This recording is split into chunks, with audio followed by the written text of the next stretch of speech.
Hello, hello. This is Sabrina Amina with the Feelings Pod, and this is a podcast where I share a bit about navigating our feelings, my feelings, with mindfulness and the lessons that we can all draw from this practice. Today's episode is on holding our hurt feelings. And the reason I bring this up is because lately I've been noticing if I'm avoiding something because I'm afraid my feelings will get hurt. So I'll give you an example. There is this fellowship that I've been kind of mulling over and thinking about applying for. And there's part of me that was like, am I qualified for this? I don't know. Should I even bother? So, all of that, like basically saying no to myself so somebody else won't say no to me. Because historically, the no leads to hurt feelings. That no is a rejection. I've shared another episode on rejection, I believe in season 1. So if you're curious to do more of a deep dive into that with me, I invite you to check out that episode. So I noticed this kind of pattern, and it came up a couple of times this week. Well, in the last 2 weeks or so, because I've had some, opportunities pop up on my radar. And I was like, oh, this would be great. I would love to do this. Tapping into that feeling of desire and excitement and like, yeah, I would love this. But also noticing a fear creep up about, oh, well, what if I apply and what if I pay for the application and what if I do all that? What if I put in all this effort and then they say no and then they tell me I'm not good enough. Now, none of these so notice the story I tell myself, like the no means I'm not good enough. The no means I'm being rejected, right? So attaching these kinds of meanings to a no, or not attaching this kind of meaning to not getting what you want, imagining these outcomes is leading to me pretty much getting in my own way. Like when I explain this, it seems pretty clear. Well, yeah, of course you should apply for the thing. But I think a lot of us do this pretty often without even noticing. And I've been able to kind of get more in touch with moments when I'm doing that, when I am saying no to myself so that somebody else won't say no to me. And these kind of self-protective mechanisms are actually just like kind of protecting the fragile ego, like the ego that's telling you false stories about your worth, and not because the ego is like this terrible, awful thing. The ego is just like this scared little child that, needs care and attention, but we don't let that part of our being run the show, which is why it's just so critical to build this self-awareness and our mindfulness practice, especially around our thoughts and emotions. The thoughts are not always, more often than not, a lot of times they're just kind of there.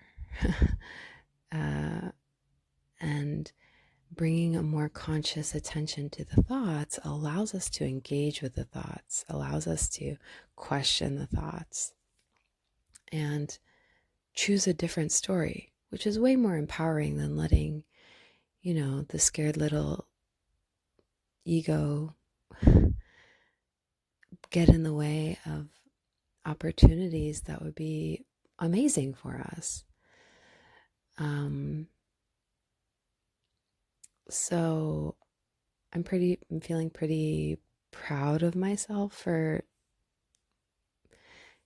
getting through that block this week, because this is an opportunity that I heard about over a month ago, and I've just kind of been, I guess I turned away from it. I opened up the application. I saw a confronting question. It's like, I don't, that I was like, well, maybe I don't have the right answer. And so I stepped away from it. And, the more we practice, the better we get at this. And, it won't take like a month for us to apply for the thing. And one of these, it was a fellowship for folks working in education on social and emotional learning, which, that's right up my alley. It's like, of course, it's something that I should apply for. But yeah, it took me a minute to get there, and I had a conversation with a friend this morning or yesterday. Time. And I explained to her, like, oh, there's this really great opportunity. I've been a little bit hesitant about applying. And then I said, but I'm going to do it because you know what? I can handle my hurt feelings. And ultimately, yes, there is always a risk when you put yourself out there, when you pursue a dream, when you pursue a desire, when you pursue a wish, when you pursue an opportunity, a relationship, a adventure, anything. Like, there's always a risk. And I'm certainly more interested in living a life of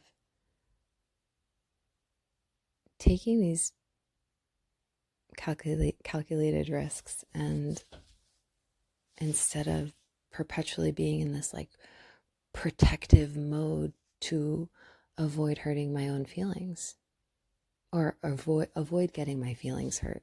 We're already hurting our own feelings by telling ourselves that we're not good enough, or you're not qualified enough, or you're not skilled enough, or you don't have the right answers to put on this application. Like, we're hurting our own feelings. We got to cut that out. It's just getting in the way of our greatness. So just remember, the next time something comes along that excites you and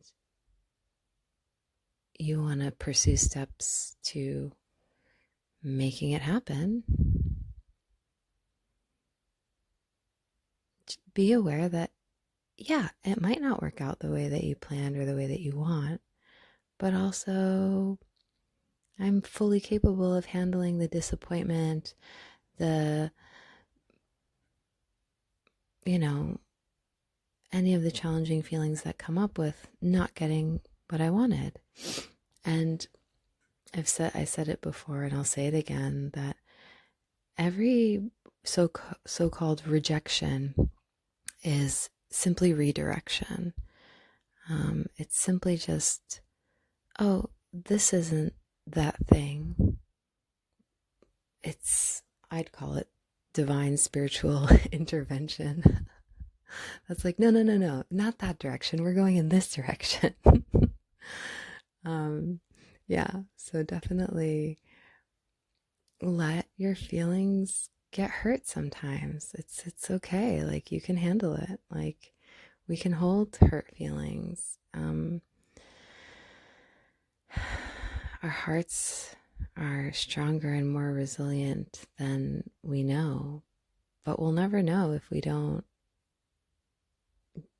give ourselves the opportunities to live our fullest lives ultimately. So, if like me, you've been holding back on sending that application, reaching out, applying for the job, throwing your hat in the ring, whatever ring that might be for you, may this serve as your little nudge and reminder that you can do it. Go for it. And whatever the outcome is, you can handle that.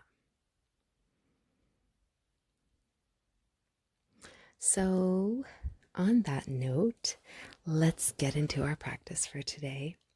Find a comfortable position. Settle in. Start to notice the breath and close the eyes. Take a deep breath in to the belly and let it go. Place your hand gently over the heart and breathe into the heart space and let it go. Letting the jaw soften, letting the shoulders melt down the back, really feeling into the support beneath your seat.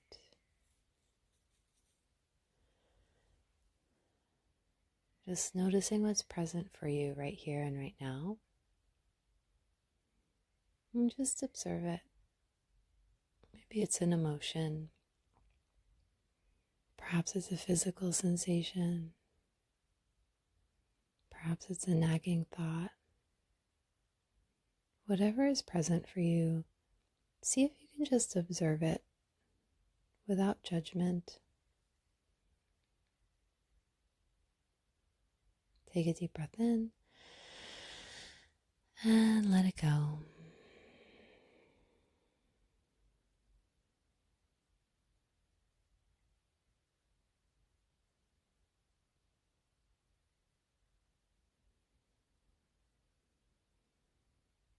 For the next few minutes, just follow your breath. On the inhale, in your mind, you can say, breathe in. And on the exhale, just say to yourself, breathe out. Breathe in. And breathe out.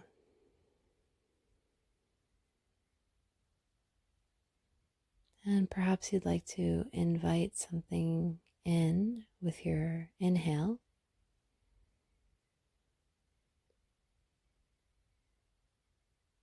And as you exhale, maybe there's something you'd like to let go of. Inhale and exhale.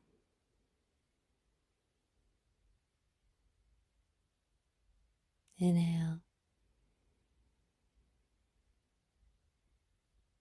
and exhale.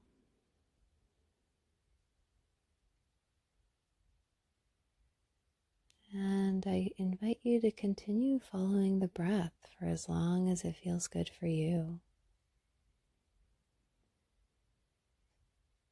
Know that these practices are always available to you.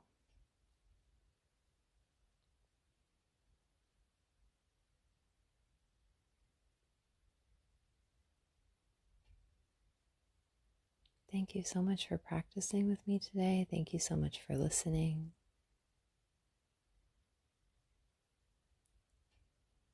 you know someone who could use a little bit of courage, share this episode with them. My name is Sabrina Amina, and this is the Feelings Pod. Thank you so much for joining me. Have a wonderful day.